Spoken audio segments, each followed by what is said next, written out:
Tal como se ha dicho, esta serie de programas tiene como objetivo mostrarnos el discipulado, cómo opera el discipulado a Cristo.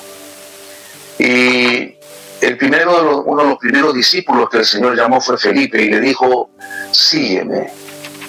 Esta invitación que hizo a Felipe, sígueme, en el fondo, en el sentido más puro del griego, significa camina conmigo, viaja conmigo. Y de modo que el discipulado es viajar con Cristo. Y en este viaje que es el discipulado, en este viaje vital, hay situaciones también que podríamos denominar travesías. Es decir, la travesía es parte del trayecto en la cual nosotros pasamos por el mar o bien navegamos por el aire. En este caso se trata de una navegación. En Israel había un lago o mar que estaba ubicado en la zona norte del país, en la zona de Galilea, donde el Señor desarrolló la primera parte de su ministerio. Y en los evangelios de Mateo y Marcos se nos muestran dos experiencias que los discípulos tuvieron con el Señor en torno al mar, incluso dentro del mar, navegando por el mar de Galilea. Y en Marcos 4 y Marcos 6, por un lado, Mateo 8 y Mateo 14, se nos cuentan estas dos experiencias de los discípulos con el Señor en el mar. Y la forma como se desarrollan estas experiencias y la forma como el Señor reacciona y actúa en ellas frente a sus discípulos contiene una serie de enseñanzas valiosísimas para nosotros, porque nos muestran cómo nosotros vivimos, reaccionamos y hacemos, y cómo vivimos a Cristo en medio de las dificultades. Porque en ambas experiencias se relatan tempestades, y podríamos decir que son las tempestades de la vida, en este caminar del cristiano con Cristo. Vamos a revisar rápidamente estas dos experiencias y vamos a ver cómo entre ellas existen algunos paralelos y algunas diferencias, porque resulta un poco raro o sorprendente el hecho de que en estos relatos, que no son tan extensos, haya dos episodios tan similares, tan parecidos. Eso llama la atención, y claro que hay una explicación para eso, o varias explicaciones. La primera entonces está ubicada en Mateo 8 y Marcos 4. Dice la Escritura, vamos a leer en Marcos 4. Aquel día, cuando llegó la noche, les dijo: pasemos al otro lado. Y despidiendo a la multitud, le tomaron como estaba en la barca. Los discípulos toman al Señor como estaba, dando la impresión de que actúan sobre él con alguna presión, con alguna urgencia. Y luego dice que se levantó una gran tempestad de viento y echaba las olas en la barca, de tal manera que ya se anegaba. Esta gran tempestad no era una tempestad común. La palabra que usa Marcos aquí es seismos, que significa terremoto o conmoción profunda. Es decir, que la parte subterránea tembló y las aguas se agitaron y el viento sopló con gran fuerza. El otro evangelista dice que era una tempestad tan grande. De modo que esto no es una tempestad cualquiera. Hay fuerzas ocultas, fuerzas espirituales que están operando desde abajo y que producen esta gran tempestad. La palabra que se usa aquí, el seísmos, también se usa en otras partes de la Escritura. Por ejemplo, cuando el Señor Jesús murió en la cruz, dice que se produjo un terremoto. Incluso cuando el Señor resucitó, también hubo un terremoto que removió el sepulcro. De manera que la palabra terremoto es la que también aquí se traduce como tempestad, y es una agitación profunda de la tierra y del mar. Fuerzas ocultas, fuerzas espirituales que se oponían a esta navegación y que pretendían, obviamente, hacer naufragar la nave. Continúa el relato de Marcos diciendo: y estaba él en la popa, durmiendo sobre un cabezal, y le despertaron. En medio de la tormenta el Señor dormía. Esta es una figura preciosa del Señor de la paz en medio de la tormenta. Con Dios, con Cristo, se puede tener paz en medio de la tormenta. Él es el ejemplo, el modelo. Nosotros estamos siguiendo al Señor en este discipulado, y es bueno verlo a Él cómo duerme, pese a la furia de los elementos desatados, y pese a que fuerzas ocultas, misteriosas, están queriendo hacerle sucumbir. Luego le dijeron: maestro, ¿no tienes cuidado que perecemos? ¿No te preocupa? ¿No te importa? Esta expresión en griego es similar a la que usa el Señor en Juan capítulo 10, cuando dice que el asalariado huye porque no le importan las ovejas. O cuando Pedro dice: echando vuestra ansiedad sobre Él porque Él tiene cuidado de vosotros. Tener cuidado, importarle a alguien. Entonces la pregunta de los discípulos es una pregunta bien importante. ¿No tienes cuidado que perecemos? ¿No te importa que perezcamos? Y esta pregunta el enemigo suele usarla con nosotros para decirnos que nosotros en realidad no importamos mucho. Cuando estamos pasando una aflicción, una depresión, cuando estamos viviendo una crisis y no entendemos lo que sucede y nos sentimos abandonados por nuestro entorno familiar, social, incluso eclesial, entonces viene el susurro del enemigo diciéndonos: tú no le importas a nadie porque no vales nada, y tampoco a Dios le importas. Entonces,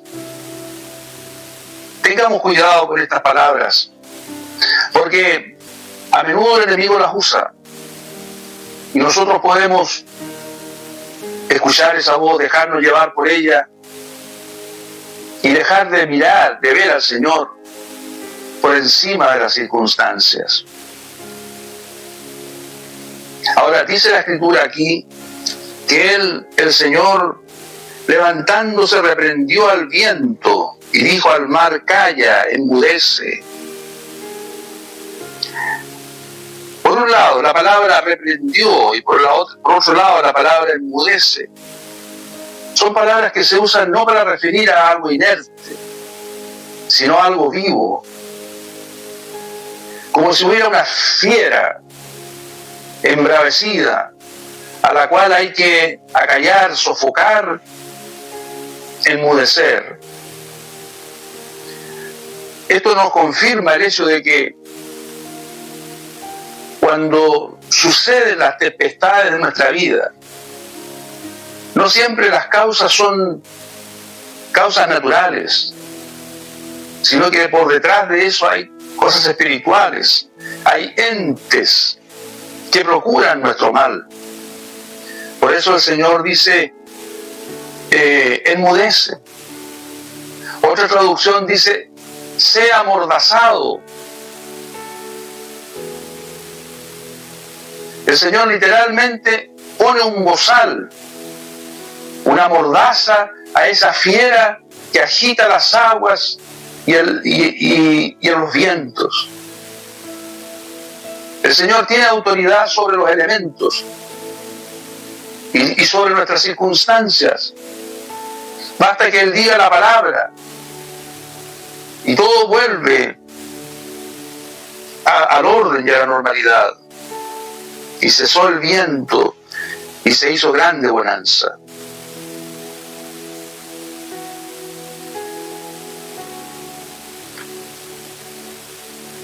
Estas son las tempestades de nuestra vida.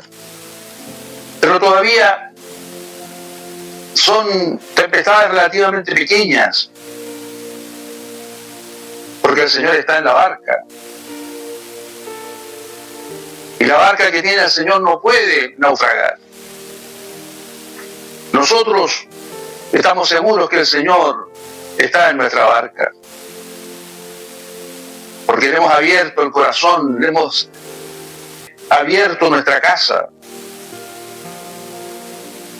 Le hemos dicho señorea sobre lo que somos y lo que tenemos. Él está en nuestra barca.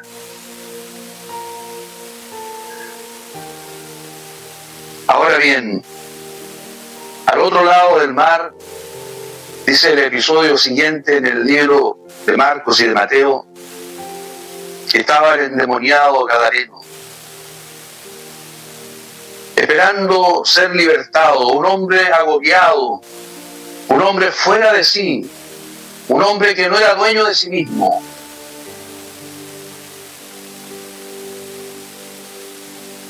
Nos da a entender que el enemigo, sospechando lo que venía, intenta impedir que el Señor llegue al otro lado. Siempre que al otro lado va a haber una bendición, porque el endemoniado gadareno fue libertado. Siempre que al otro lado hay una bendición, a este lado, al lado de acá, hay dificultades, hay oposición, hay hostilidad.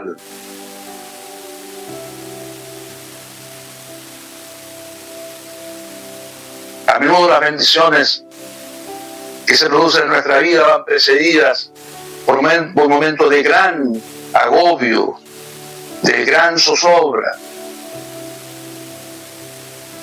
y que son en el fondo un llamado a la fe.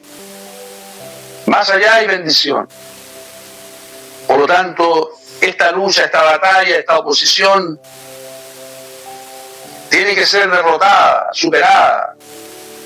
El poder del enemigo tiene que ser quebrantado ahora. Así que, querido hermano, hermana, discípulo, no dudes, no flaquees cuando el mar se embravece,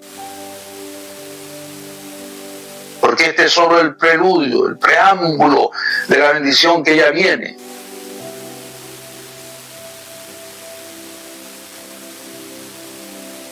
Este es el primer episodio asociado al mar. Veamos ahora rápidamente el segundo. Marcos 6, Mateo 14. Esta vez el Señor ordena a los discípulos que pasen mientras Él se va al monte a orar. Y al venir la noche, la barca estaba en medio del mar y Él solo en tierra. Y dice la Escritura que, viéndoles remar con gran fatiga, porque el viento les era contrario, cerca de la cuarta vigilia de la noche, vino a ellos andando sobre el mar y quería adelantárseles. Marcos capítulo 6, versículo 48. Viéndoles remar con gran fatiga. Cuando ellos salieron y comenzaron la navegación, debe haber sido la primera vigilia de la noche. La primera vigilia iba de las 6 a las 9 de la noche.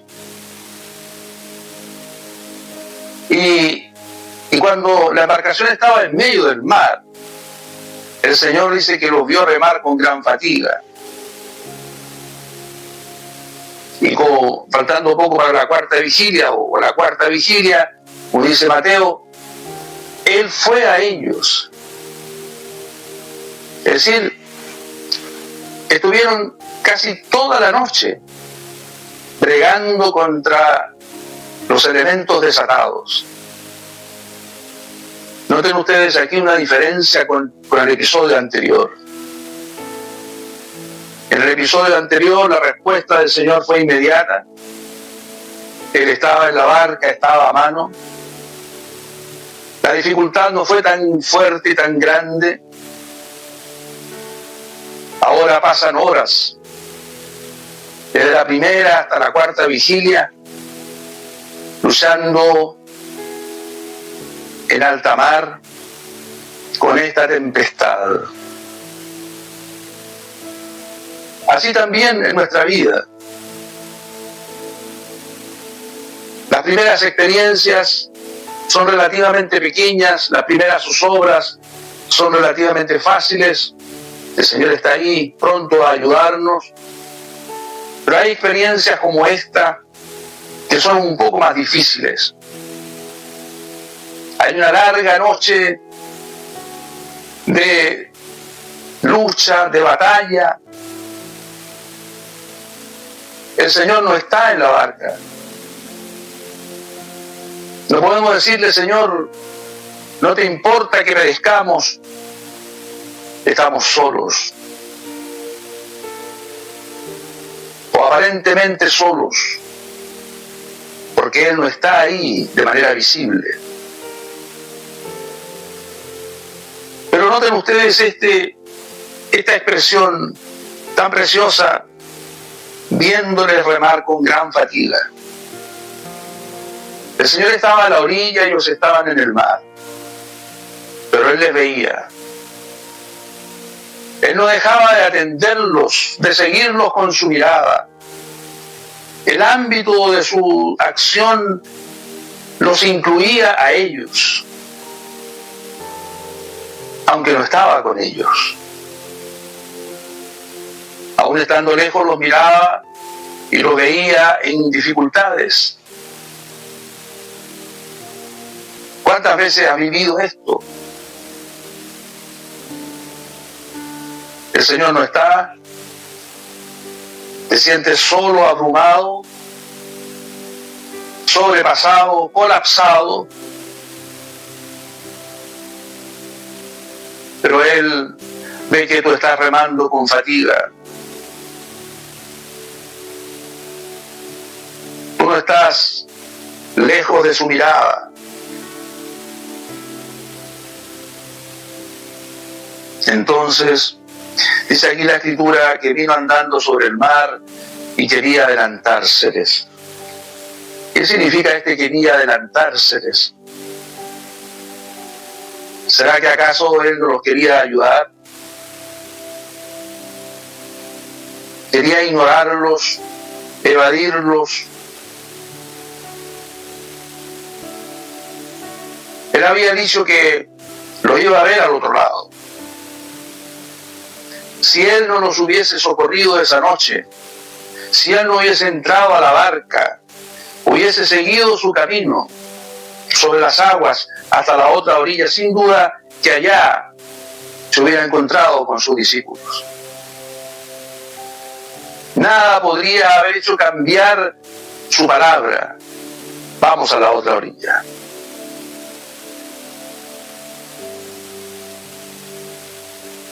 Ellos deberían haber seguido navegando solos. Y Él caminando paralelamente a ellos. Quizás hubiera sido una lección que los discípulos necesitaban aprender. Y habría supuesto algo así como una mayoría de edad. Sin embargo, al ver Él que ellos se asustaron cuando vieron lo que pensaron era un fantasma, entonces Él los atendió. Qué maravilloso el Señor. Nunca deja de atendernos en nuestra necesidad. Ellos se turbaron diciendo un fantasma y dieron voces de miedo.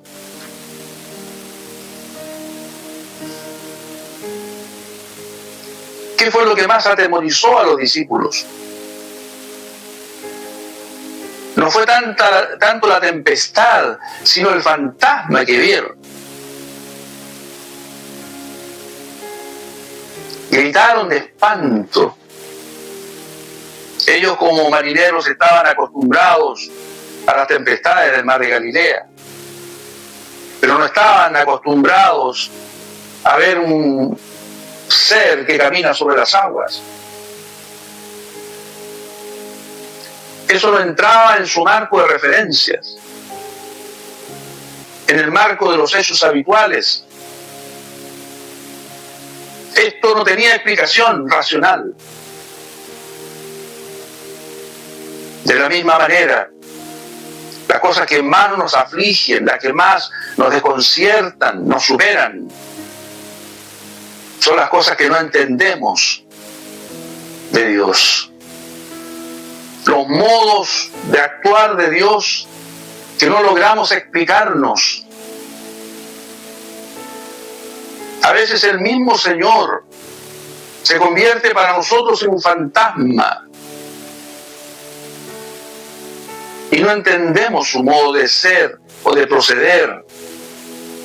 Como dijo en otra ocasión el Señor y también uno de los apóstoles, Él se convierte en un escándalo, en una piedra de tropiezo.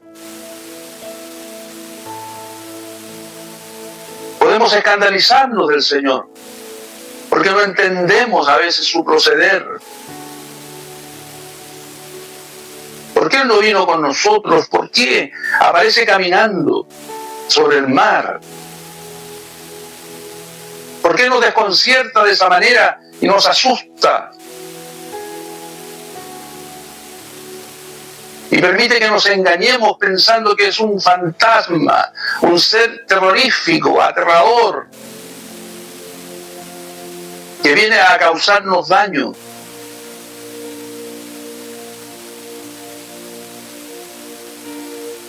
Estas experiencias suelen ser tan abrumadoras, tan traumáticas,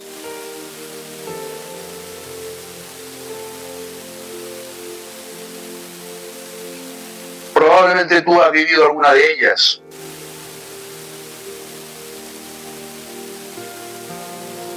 Abandonado de todos y de todo, sumido en un pozo profundo. No solo no entiendes las circunstancias racionales, sino aún más, no entiendes esas otras cosas misteriosas y profundas que Dios a veces hace, que te tocan, que te desconciertan y para las cuales no tienes explicación. Sin embargo, en el momento extremo el Señor dice: yo soy, no teman. No un fantasma. Aquí no hay situaciones inexplicables. Soy yo, simplemente yo, el que les amo, el que les guardo, el que los defiendo, el que los escondo, el que los sostengo, el que los sano, el que los restauro. Soy yo. Yo soy. Y este yo soy nos hace volver a Éxodo capítulo 3. Yo soy el que soy. El Eterno. Que camina sobre las circunstancias y viene en vuestro socorro para explicar lo inexplicable, para sostenerlos en el peor momento. La aventura de Pedro caminando sobre las aguas es la osadía de un hombre que quiere ser como su maestro. Pero todavía no era el tiempo para Pedro ser como su maestro. Todavía tenía que pasar por ese fracaso en la noche en que el Señor fue entregado. Tenía que pasar por esa crisis y ese revés tan grande. Recién después de esa experiencia y de otras muchas, él podría llegar a ser como su maestro. Pero aquí Pedro no está en condiciones todavía. Todavía es un hombre carnal, impetuoso y vehemente, que piensa que él puede.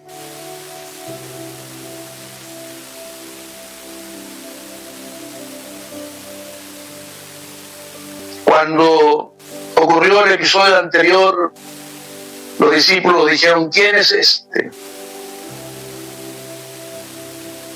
Estaban aterrados de ver el poder del Maestro haciendo acallar el mar y las olas. Y tuvieron una pregunta que surgió de lo más profundo del corazón: ¿quién es este que aún el viento y el mar le obedecen? Ahora, después de ver lo que ven, ellos tienen la respuesta a esa pregunta anterior y dicen: verdaderamente eres hijo de Dios. Y le adoraron.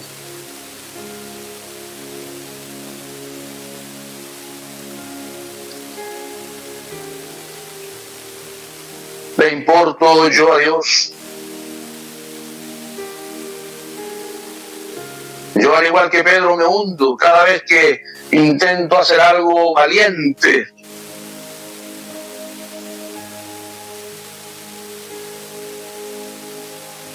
Tengo temor, a veces el Señor se me convierte en un fantasma inexplicable. Mi mente se extravía en pensamientos extraños, incontestables. Oh, pero Dios es fiel. Nunca nosotros podemos escapar de su radio de acción. Nunca podemos ir más allá de donde su mano nos tiene. Sea que Él esté en la barca o no. Si está lejos nos mira. Si está cerca nos toca.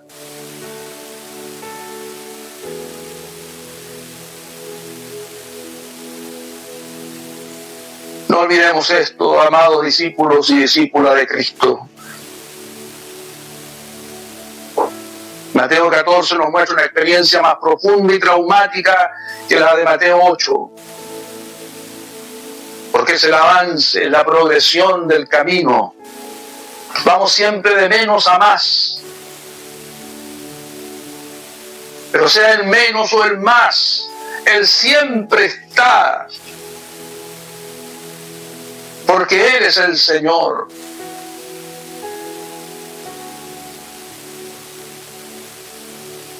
No digas: le importaré yo a Dios, porque Él tiene cuidado de ti.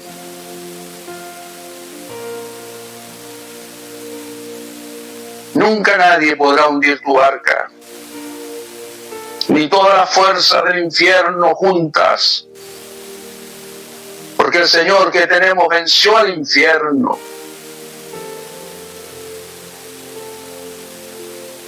Jesús resucitó entre los muertos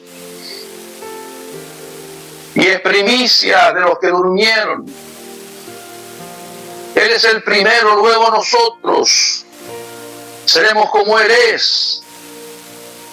Nuestro cuerpo de muerte será transformado en un cuerpo glorioso.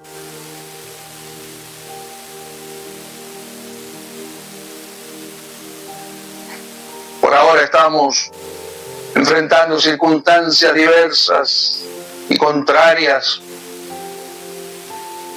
mares embravecidos, vientos huracanados, terremotos interiores, subacuáticos. Sin embargo, qué grande es el Dios que tenemos, qué precioso es el Señor que guía nuestra barca, que nos sostiene en medio de las dificultades. Si tú has tocado fondo alguna vez, puedes decir, desde el fondo Él me sacó. No hay profundidad tan honda donde su mano no puede llegar. No hay esclavitud tan grande que Él no pueda zafar. No hay cadenas tan gruesas que Él no pueda cortar. No hay enemigo tan poderoso que Él no pueda enmudecer, acallar y derrotar.